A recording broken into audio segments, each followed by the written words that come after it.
এই রমজান মাস আসার পরে যারা রোজা রাখতে পারবে সঠিকভাবে এবং যারা কোরআনের সাথে সম্পর্ক করবে, কোরআন দিয়ে জীবন পরিচালনা করবে, তাদের ব্যাপারে আল্লাহ রাসূল কত চমৎকার কথা বলেছেন। আল্লাহ রাসূল সাল্লাল্লাহু আলাইহি সাল্লাম বলেছেন, আসিয়ামু ওয়াল কুরআনু ইয়াশফাআনা লিল আবদ।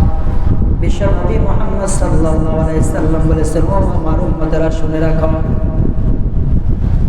রমজান মাসের রোজা এবং কোরআন বান্দার জন্য কিয়ামতের ময়দানে আল্লাহ তাআলার কাছে সুপারিশ করবে। যখন কিয়ামতের ময়দান শুরু হয়ে যাবে, ওই কিয়ামতের ময়দানে যখন মানুষ নিঃস্ব অবস্থায় দাঁড়িয়ে থাকবে, কোনো সাহায্যকারী পাবে না, কেউ কাউকে সাহায্য করবে না, এমন একটা অবস্থায় দাঁড়িয়ে থাকবে, মানুষ শুধু ইয়া নাফসি বলবে, নিজেকে বাঁচানোর জন্য সেদিন পেরেশান হয়ে যাবে।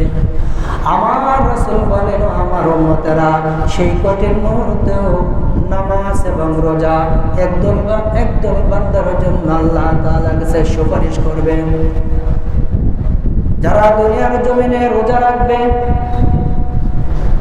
একমাত্র আল্লাহ তাআলাকে রাজি খুশি করার জন্য, যারা দুনিয়ার জমিনে সিয়াম পালন করবে, সেই কঠিন হাসরের ময়দান ওই বান্দা যখন বিপদে পড়ে যাবে, সিয়াম আল্লাহ তাআলাকে ডাক দিয়ে বলবে, আল্লাহ আই রব্বি মানাতুহু দুআম ওয়াশ শাহাওয়াতি বিন-নাহার।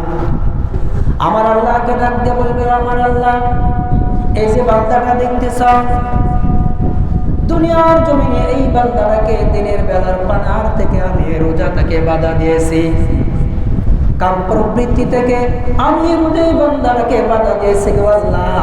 তার ঘরের ভিতরে হালাল খাবারের কোনো অভাব ছিল না, কিন্তু আমি রোজার কারণে এই বান্দা প্রচন্ড ক্ষুধার্ত অবস্থায় ছিল। শুধুমাত্র রোজা রাখার জন্য, আমি রোজাকে সম্মান করার জন্য এই বান্দাটা তার ক্ষুধা নিবারণ করে নাই। তার ঘরের ভিতরে হালাল বিবি ছিল, কিন্তু একমাত্র রোজার জন্য সে কাম প্রবৃত্তি সে পূরণ করে নাই গো আল্লাহ। আজকে কঠিন হাসরের ময়দানে আমি তোমার কাছে বান্দার জন্য সুপারিশ করতেছি, ফাশাফি'নি ফি, মেহেরবানি করিয়া আজকে আমার সুপারিশ আল্লাহ তুমি কবুল করে নাও। সুবহানাল্লাহ। আল্লাহর দরবারে সুপারিশ করবে এই রোজা, যারা দুনিয়ার জমিনে একমাত্র আল্লাহ তাআলাকে রাজি খুশি করার জন্য রোজা রাখবে। সেই কঠিন হাসরের ময়দানে যেখানে কোনো সাহায্যকারী খুঁজে আর পাওয়া যাবে না।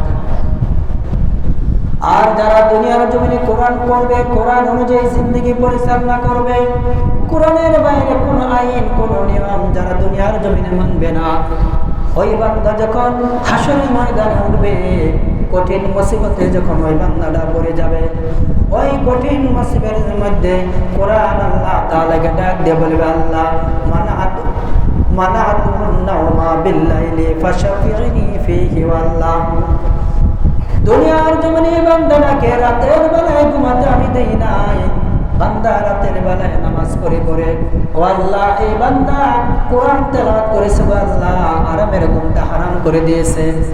এই বান্দা কত আরামের জিনিস দুনিয়াতে ছিল, কিন্তু কেবলমাত্র আমার জন্য সে আরামটাকে বর্জন করে দিয়ে আমাকে অনুসরণ করে এই বান্দা দুনিয়ার জমিনে জিন্দেগি অতিবাহিত করেছে গো আল্লাহ।